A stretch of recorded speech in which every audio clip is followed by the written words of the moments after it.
Улуттук коопсуздук боюнча мамлекеттик комитет Бишкек шаарынан курал-жарак жана ок-дары катылган жерди тапты.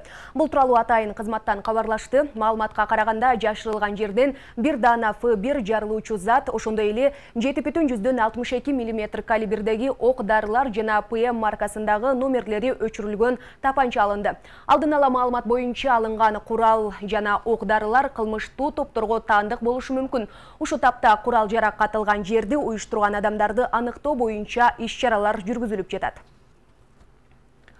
Ош шаарындагы тергөө изоляторунда кармалып турган аялдардын укуктары жаза аткаруу кызматкерлери тарабынан бузулуп жатканы аныкталды. Бул тууралуу кыйноолордун алдын алуу боюнча улуттук борбордун Оштогу өкүлчүлүгү кабарлады. Аталган борбордун бир нече өкүлү Ош шаарындагы номер 5 тергөө абагында болушкан.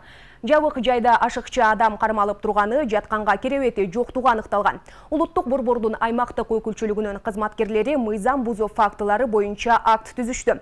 Жаза аткаруу тутумуна жана абак жайларда мыйзамдуулуктун сакталышын көзөмөлдөө боюнча прокуратурага кайрылуу жөнөтүлдү.